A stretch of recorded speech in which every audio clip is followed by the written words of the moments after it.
Well, good day, viewers. Today we have a Grand Caravan. I'm not sure the year. VIN's covered up with snow here. It was towed here about a week ago because it doesn't crank. I'm going to put the scan tool on it. Confirm the battery is not dead. The headlights work.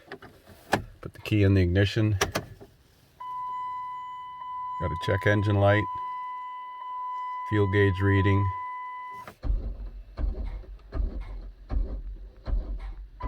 That's interesting. It tries to crank, but it doesn't crank.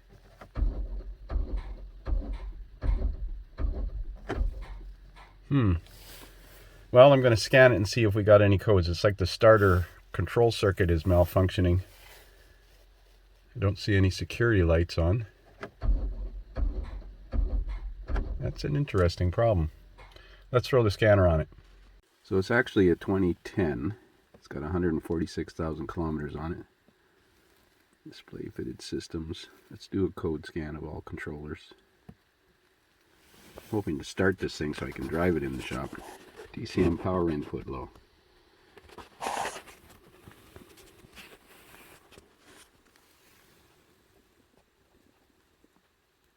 Transmission power input low, battery voltage high. They probably were trying to start it with a battery charger on it. Battery voltage low. Steering angle sensor internal stored. Low battery voltage. Now it could be low battery voltage that's causing it.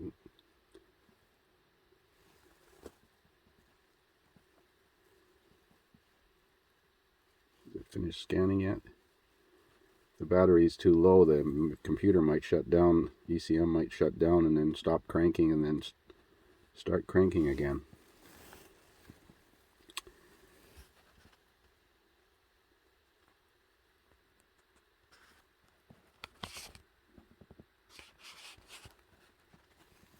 We're almost done.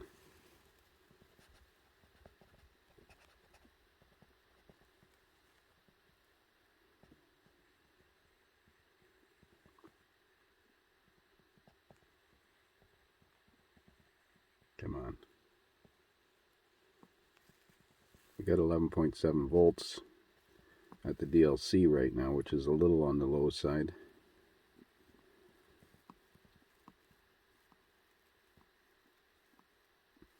Lots of computers complaining about low voltage, including the wireless control module.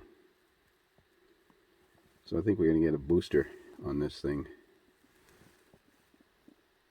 and try and boost it.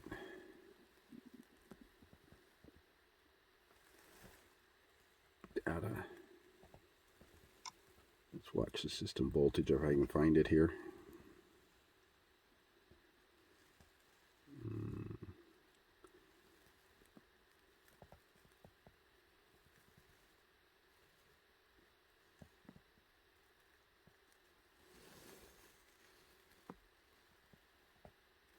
Well, I'm going to look for a couple data parameters here. So I'm going to record the voltage and the engine speed while cranking. Oh my goodness sakes, it started. Thank God, let's drive it in. So I see it's not charging. Voltage is only 11.5 volts. And apparently he's had an alternator replaced on it. This all started when the charging system wasn't charging, and there's no charge indicator on the dash. That's interesting. He said the charge indicator came on, replaced the alternator, and this hocus pocus started shortly after. Let's get it in the shop before it quits. So the scan tool is saying 11.6 volts, and that's the voltage measured at the battery, 11.6. See if we got any activity from the diodes.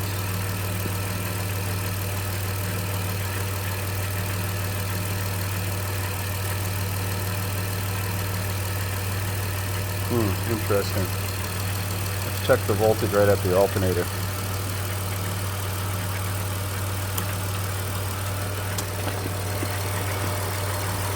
Why isn't the charge indicator light on?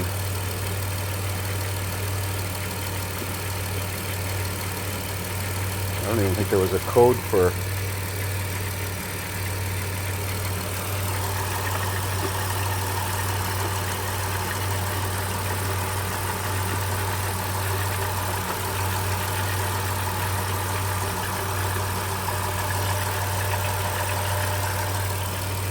11.65 volts there too. It's interesting.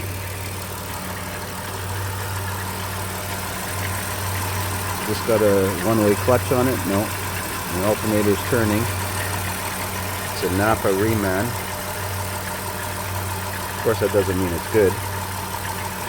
Let's see if it's got any codes now that it's running. You can see the voltage is 11.6 volts on the scan tool as well. Desired, could be desired voltage here someplace.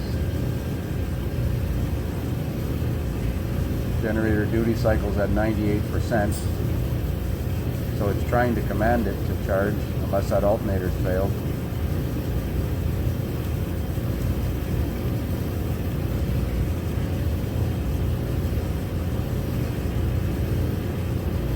Desired fan. Well, I'm sure it's trying to command it. Let's see if there's any codes related to the charging system. But why isn't the charge indicator light on?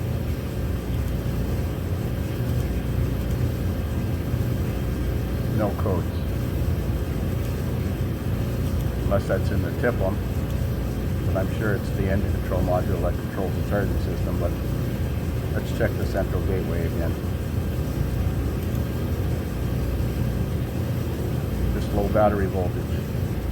But there's no indicator on the dash.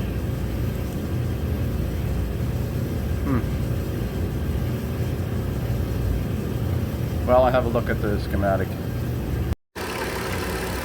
So I've got my battery charger, my flash programming battery charger set up. Foot pumping out 34 amps. And it's set at 13.8 volts.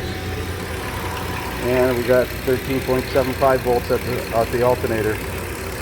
I can't explain why it hasn't set a fault code, but I'm going to shut it off, clear the codes, and we're going to disconnect the alternator output wire, or the alternator control wires, and see if it sets a code. I got a feeling it's just a failed alternator. So I got the key on, engine not running now, battery charger on, and I'm doing a network code clear. I've got a record of all the codes. Vehicles will set codes for low voltage and high voltage, and the high voltage code could be set by putting a battery charger on it and not regulating the voltage. It sees the key in the run position, the engine not running, and it sees over 14 volts and it wonders what the hell is going on. So that's why I set the voltage to around 13.6. That usually is high enough to keep the battery from going dead, but not high enough to set a fault code for high voltage.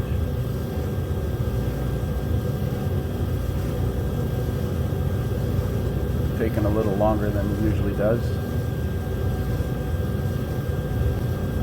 And the starter acting that way could be just because of low battery voltage. When the starter engages, the system voltage drops, the module shuts down, system voltage increases. I've had that problem before on GMs and Chryslers. It is so important that you have stable battery voltage. I'm just glad it started so we could get it in the shop. So I'm going to check for codes in the engine control right now. No codes.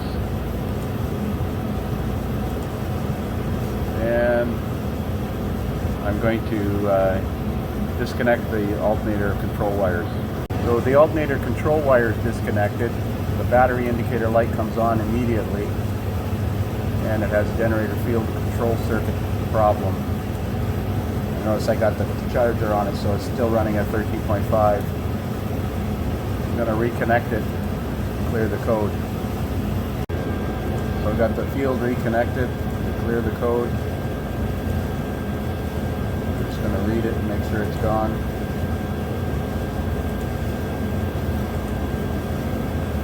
And let's start it up. Actually, no, I'm going to do something else. I think we can control with the output controls the field windings in this alternator system tests.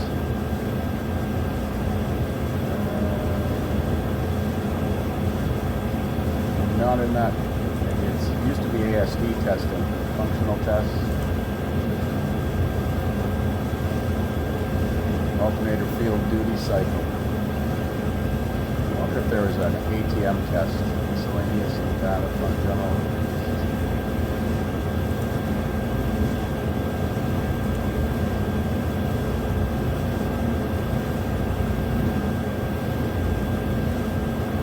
Alright, I'm going to put a test light across the control wires.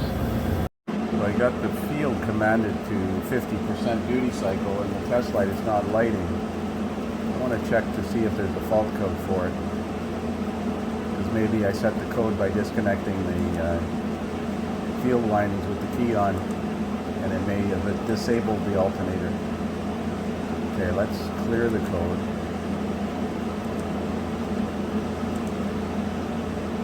Because it would be logical to disable the alternator field if it thinks there's a problem with it. Let's see if the test light fools it into thinking there's continuity through the field. Yes, it does. Let's go into functional tests. Alternator duty cycle.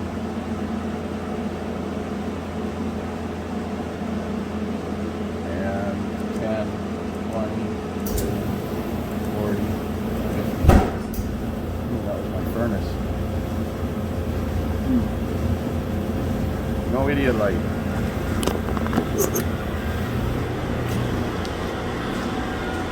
I would have expected it to flat be on dim. Well, we're going to check for power on the field winding. I'm pretty sure it's ground side control, but I'm not 100% certain. So here's a circuit description from the Snap-on guided component tests.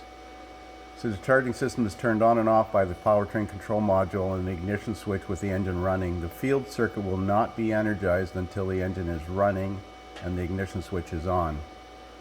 This voltage is connected through the PCM supplied to the generator field at the back of the generator. The generator is internally grounded through the generator case ground. The generator regulates the field using pin 1 of the field connector with a high side driver.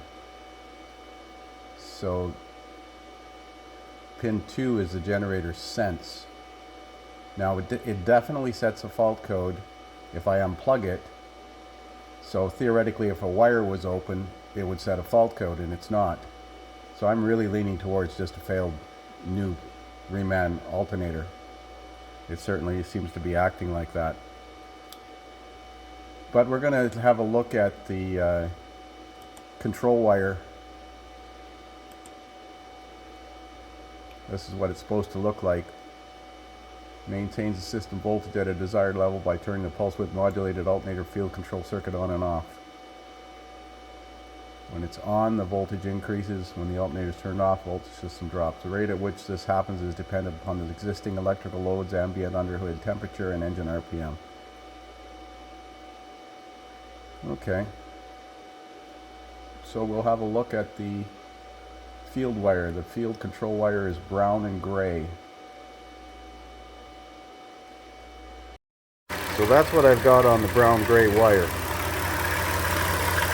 0.75 volts, and it's flat lined. It's not even controlling it. And there's no active codes. But on the other wire,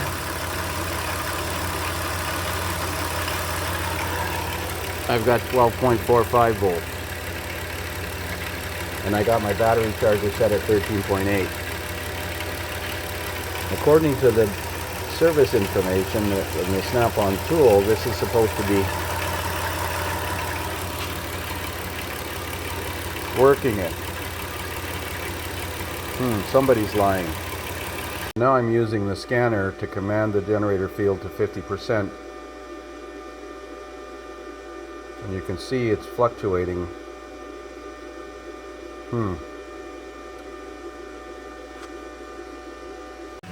So here's the circuit description right from the manufacturer using Identifix's website. It's basically a cut and paste that Snap-on has for the first paragraph here. Something's not right. I've ordered an alternator just before they close so that I have one in case it is actually the alternator, but I'm not 100% convinced. But for the time it would take to put the alternator on and find out. So here's the electrical diagram, and it shows the pin 1 is the generator field and pin 2 is generator sense.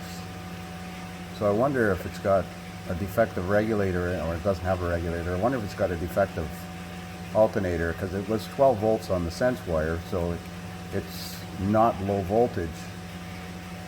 So that's why it's not turning the light on, but when I unplug it, it turns the light on. Let's see what it suggests for diagnostics for low voltage. Battery voltage is 1 volt less than desired voltage for more than 10 seconds, 1 trip fault. Start the engine, allow it to, with the engine operator, do not stand, whatever. Scan tool, view DTCs, refer to checking intermittent DTCs. They expect everything to set a code. Check the charging system out, non-DTC diagnostic.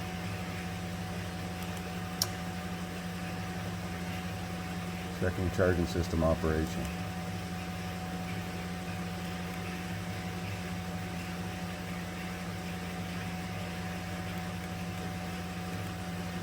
Inspect, test the battery in accordance.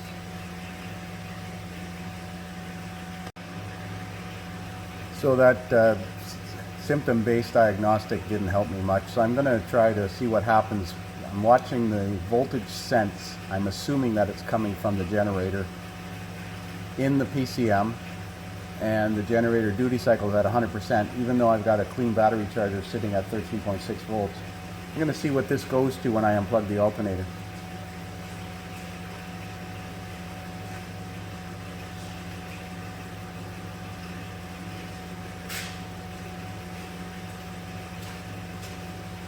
Well, that's obvious that it's not getting that generator voltage sense from that circuit because it's unplugged.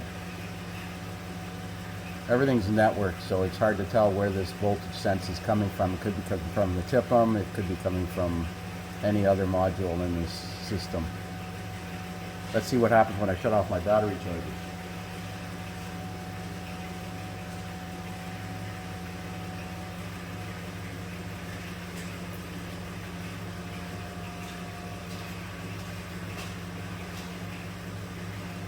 So you can see that with the battery charger shut off, it's now dropping, indicating that the battery is not charging. I'm going to put an alternator on this thing and stop screwing around here, trying to backwards engineer this stuff. So I thought I'd try one last thing, and that was to go between the pin 1 with my test light and a known good ground and command the field cycle on to 50%. There's no voltage present there. So either the test doesn't work with the snap-on scan tool, or there's a wiring issue, but I seriously doubt, because if I unplug it, it sets a fault code. If I plug it in, it doesn't set any codes, but it's not charging. So we're going to put an alternator on this thing as soon as I can get one and see what happens. So I'm looking at a case on Identifix, and these are technician verified test procedures. For a no charge condition, it says verify battery voltage, the red output wire, and I have that. On the brown gray wire, which is a pin 1, back probe and supply power to this circuit and see if it starts charging.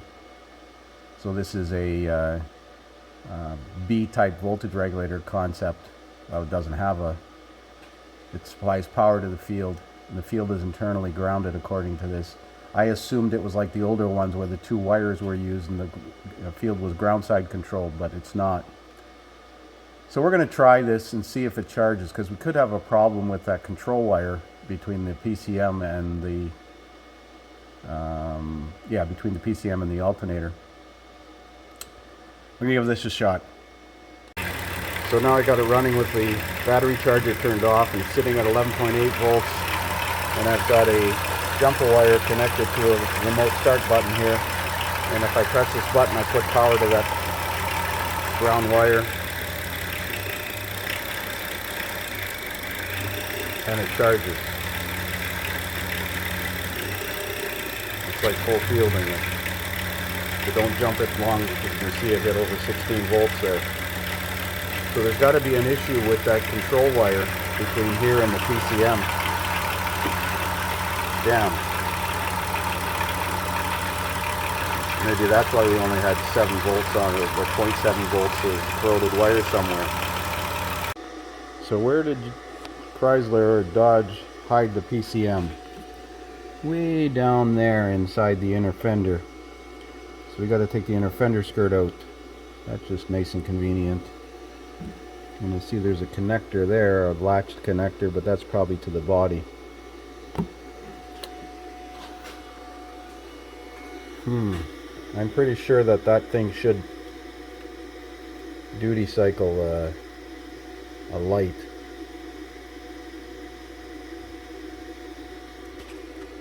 Well, we're going to pull the inner fender skirt out and check the wiring between the alternator and the appropriate pin at the PCM.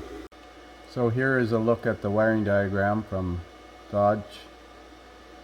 Generator field control is connector 2 pin 19, brown gray wire, goes through C111, which might be that latched connector above the PCM, and then to pin 1 at the generator. And if I put power there, it makes it charge like crazy, so that'd be like full fielding it. Pin 2 is a generator field sense, and I've got 12 volts on that wire, so that could be why it's not setting, not turning on the generator indicator light, because the generator is outputting 12 volts on that wire. Well, we got to get to the PCM and check continuity of this wire and load test this wire. So we're back working on this Caravan this morning, and I left the battery on a trickle charge all night. It's fully charged. Now I went to start it to move it, set it up on the hoist, and as you can see there's no gear shift indicator, and it doesn't crank. It doesn't do anything. Now I don't have anything disconnected. It sat here all night. Let's see what kind of codes it's got. It says a low tire on there.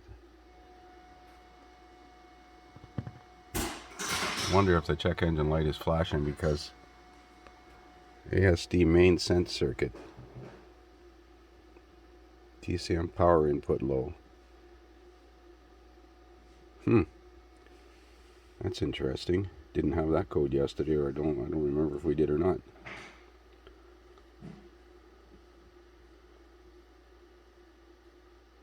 This thing's definitely got some wiring issues.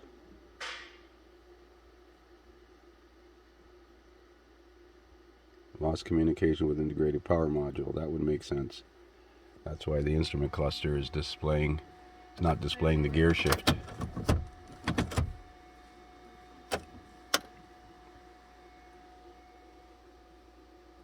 We got some definite wiring problems. CAN interior bus stored.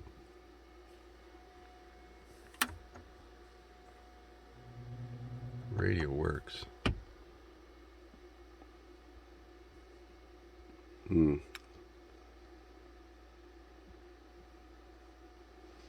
Snap-on, you really need a topology map so we can see what modules are not talking.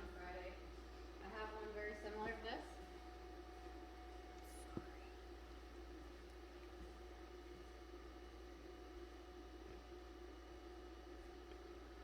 Well, I'm going to move it manually and put it up on the hoist and have a look at those computer connections.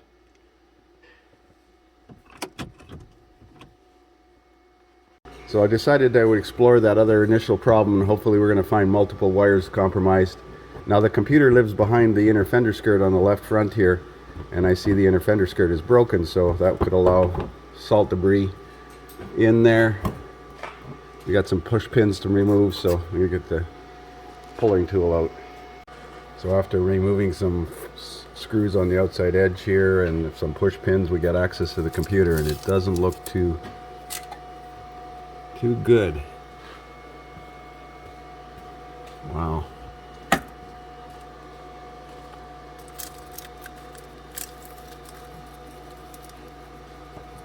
I'm gonna get these connectors apart.